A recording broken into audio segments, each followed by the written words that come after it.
আল্লাহ তাআলা যে আমাদেরকে কত পরিমাণে ভালোবাসে আমরা সেটা জানিই না। আল্লাহ তাআলা যে আমাদেরকে কত বেশি মহব্বত করে ভালোবাসে সেটা আমাদের কল্পনার বাইরে। চলুন একটা আপনাদের কাছে আজকে হাদিস শেয়ার করা যাক। হাদিসে কুদসির ভিতরে আল্লাহ তাআলা বলেন, ইযা আরাদা আবদি আন ইয়ামালা সাইয়্যা ফালা তাকতুবুহা আলাইহি হাত্তা ইয়ামালাহা। আল্লাহ তাআলা বলেন, যখন আমার কোনো বান্দা কোনো একটা খারাপ কাজ করার ইচ্ছা করে, আমি আল্লাহ তাআলা ফেরেশতাদেরকে বলে, এই ফেরেশতা স্টপ, নো, লেখা যাবে না, দাঁড়া, ওয়েট কর। আমার বান্দা যে খারাপ কাজটা ইচ্ছা করেছে, নিয়ত করেছে, ওয়েট কর, অপেক্ষা কর। আমার বান্দা যতক্ষণ পর্যন্ত এই খারাপ কাজটা না করবে ততক্ষণ পর্যন্ত তুই তার আমলনামাতে গুনাহ লিখতে পারবি না। সুবহানাল্লাহ পড়েন। ফাইন আমিলাহা ফাকতুবুহা বিমিসলিহা। এরপরে যদি ওই বান্দা ওই খারাপ কাজটা করে, আল্লাহ তাআলার নির্দেশে ওই ফেরেশতারা তার আমলনামাতে তার সমপরিমাণ ছোট্ট একটা গুনাহ লেখা হয়। এরপর আল্লাহ তাআলা বলছেন, ওয়াইন তারাকাহা মিন নাজলি ফাকতুবুহা লাহু হাসানা।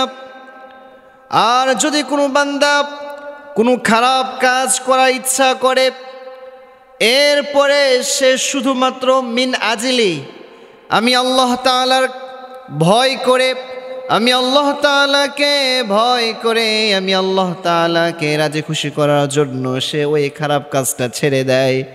ছেড়ে দেওয়ার সাথে সাথেই আল্লাহ তাআলা ওই ব্যক্তির আমলনামাতে একটা সওয়াব দান করে দেয়। যদি কোনো বান্দা কোনো একটা খারাপ কাজ করার ইচ্ছা করে, এরপরে ওই বান্দাটা ওই খারাপ কাজটা না করে, সে ওই খারাপ কাজ থেকে কাম ব্যাক করে, ফিরে আসে, আল্লাহ তাআলা বলছেন, আমার বান্দা যে ওই খারাপ কাজটা করলো না, আমি আল্লাহ তাআলা তার উপর খুশি হয়ে তার আমলনামাতে একটা সওয়াব দান করে দিলাম। সুবহানাল্লাহ পড়েন।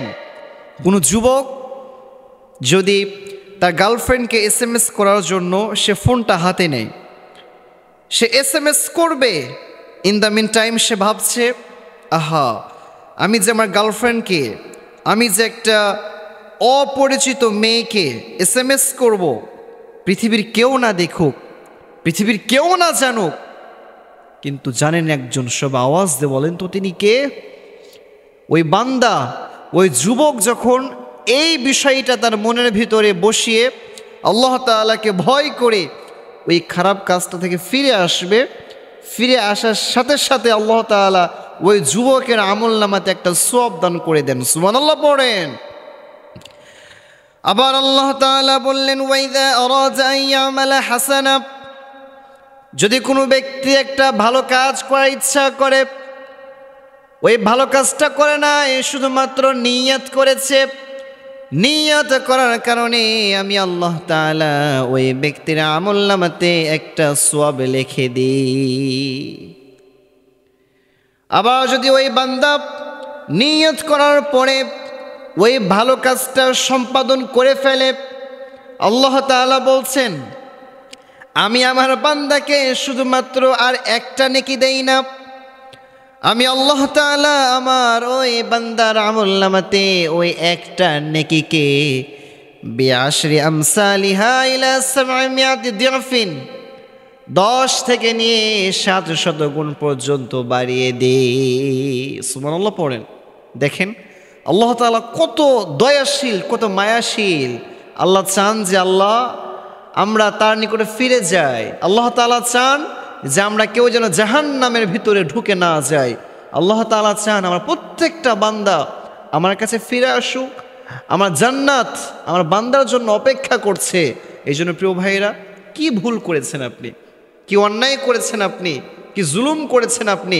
আপনার ভুল যত বড়, আপনার অন্যায় যত বড়, আল্লাহর দয়া, আল্লাহর ভালোবাসা তার চাইতে আরো বিশাল। এই জন্য খবরদার, ভুল হলেই, অন্যায় হলেই নিরাশ হওয়া যাবে না। একটা কথা মাথায় রাখবেন, পৃথিবীর সকল মুফতি সাহেব যদি ফতোয়া দিয়ে দেয় আপনি জাহান্নামী, আপনি দিলটাকে প্রশস্ত করে জায়নামাজটা বিছিয়ে দুহাত তুলে আল্লাহ তাআলার কাছে গিয়ে বলবেন, আল্লাহ, পুরা পৃথিবীর মুফতি সাহেব আমাকে জাহান্নামী বলে ফতোয়া দিয়েছে। আল্লাহ ওই ডাক শোনার সাথে সাথে আল্লাহ বলে, আরে বান্দা, পুরা পৃথিবীর মানুষ তোকে জাহান্নামী বলতে পারে, তোকে গুনাহগার বলতে পারে, কিন্তু তুই যখন আমার কাছে ফিরে এসেছিস, আমি আল্লাহ তাআলা তোর জীবনের সব গুনাহগুলো মাফ করে দিয়ে তোকে আমি জান্নাতীদের অন্তর্ভুক্ত করে দিলাম। সুবহানাল্লাহ পড়েন।